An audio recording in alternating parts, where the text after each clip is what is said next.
Hey guys, welcome to another video. Today we're facing the Dimension Predator of the month of April of 2021. And guys, this one's the blue one, the hard one actually.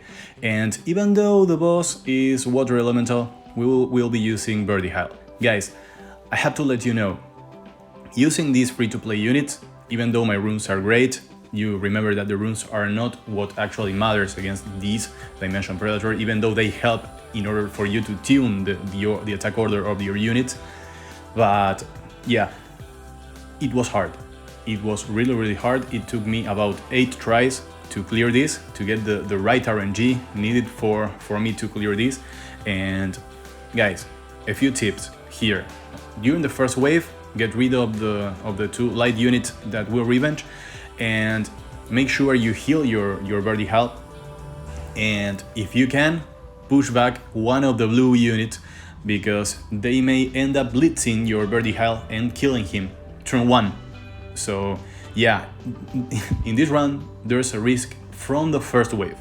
So yeah, now guys, you have to use as many violent runes as you can, and you have to try to give will runes to all the units that you can. In my case, I was using will runes on every unit except in Birdie Heil, who is my Trikaru Birdie Heil. So yeah, it's very important to have will runes, especially for the boss stage, where he will use the Endless Pain skill. And if you can prevent that from affecting you turn 1, then you are already on an advantage. And of course, you have the cleanse from friends, so if one of your units, which is Birdie Heil, gets affected by that skill, then you can cleanse it without any issues. And well, for the mini boss guys, you know, the right one is the one that has attack. The left one, the dark one, is the one that has attack. The right one, the water one, is the one that has defense. So you will try to defense break and attack break both. You apply slow on both, and remember, when they do the combination attack, you should save your immunity for that moment, because that attack can stun your full team. So if they stun your full team, you will be relying on violent procs to recover. So yeah guys, this will not be easy. Remember, you should save the strip of your Lauren in order to remove the shield from the right boss, the one with defense, because if he has that shield up, every time you attack him, he will revenge, and of course you will not be dealing damage through that shield. So yeah, your Lauren should be dispelling that buff and applying defense break at the same time, which is great. And well, you can keep going after he buffs.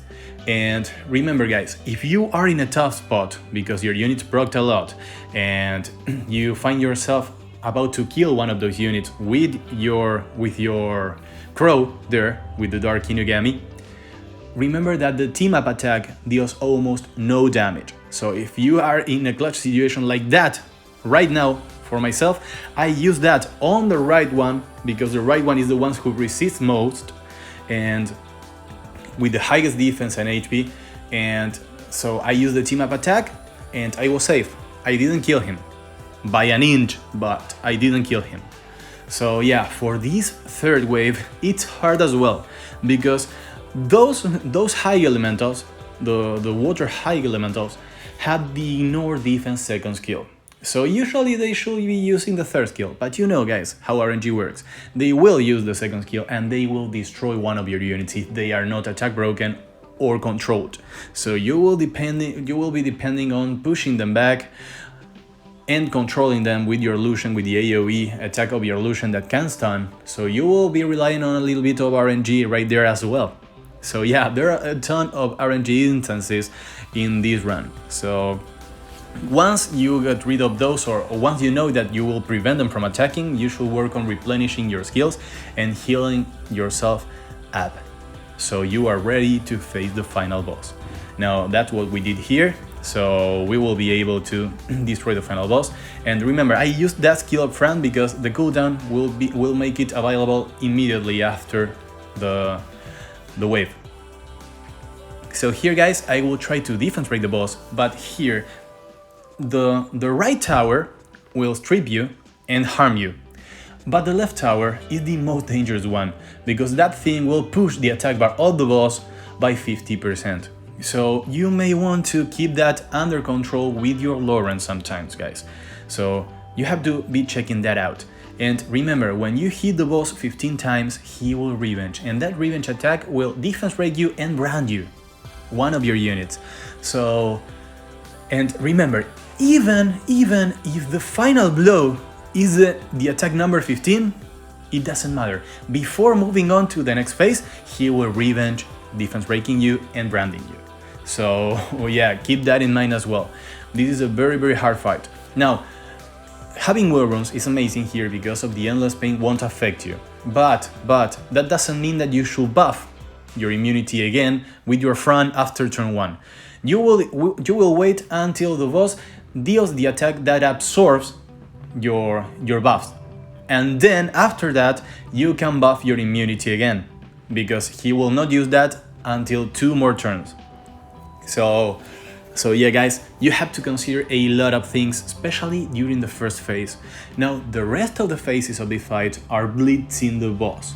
So here, you press pause, and you wait, and you think, you evaluate your situation, and you think how you can replenish all your skills, and how can you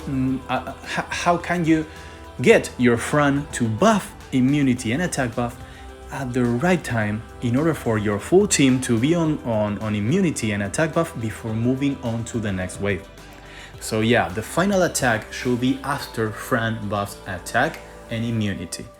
So you have to keep the units that were mirrored from you under control.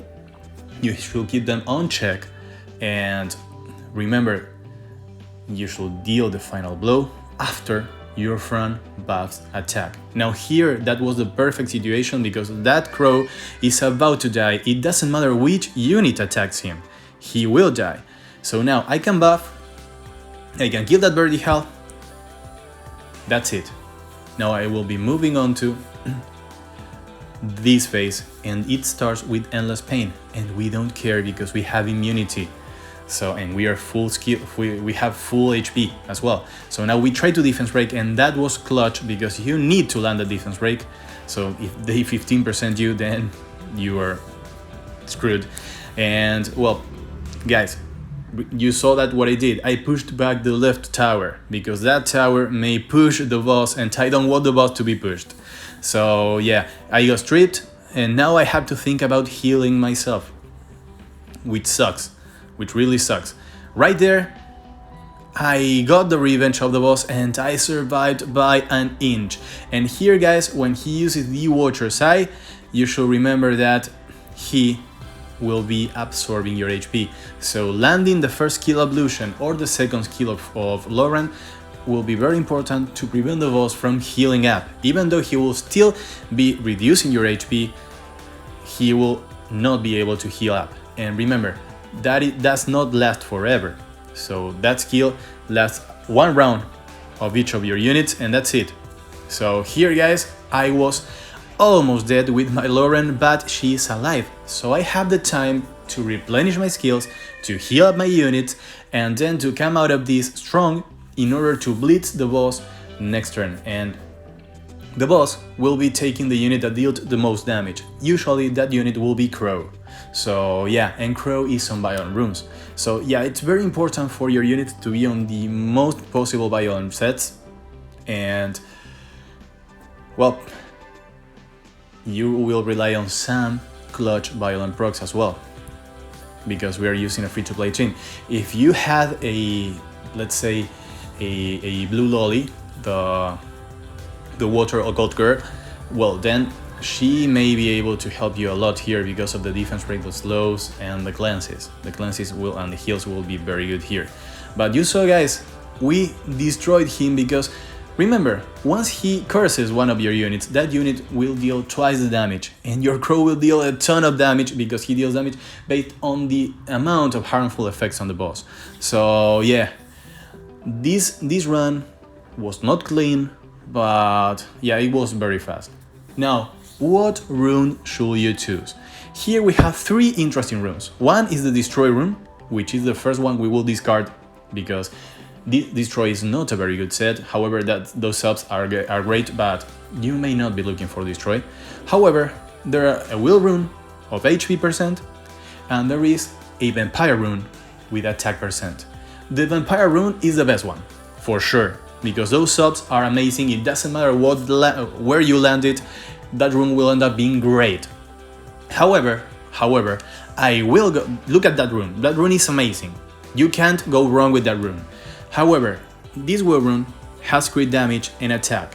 Crit damage may be completely useless for you. The attack may be good for some supports, but yeah, the resistance is okay, and the speed, of course, we want to land quad speed rolls. However, this Will Rune you will be able to reappraise that. So it becomes automatically a reappraised target. If it doesn't go well, if it doesn't go to resistance, attack, and speed, if it rolls into crit damage, then you can reappraise that. So yeah, having an HP percent slot for Will Rune will be very important. That's why I chose it, and this is how it rolled for me, guys. And guys, if you are looking for Vampire runes, you can't go wrong with that Vampire. That's an amazing rune, guys. I highly recommend you to pick that rune if you need a rune for your Garo or for your Miho. If you are looking for that kind of rune, it's great. It's great. I can't say this enough times, guys. It's great. However, I went for the Will Rune, and as you can see, I already rolled on crit damage, so I will be reappraising this on my next monthly re-up session.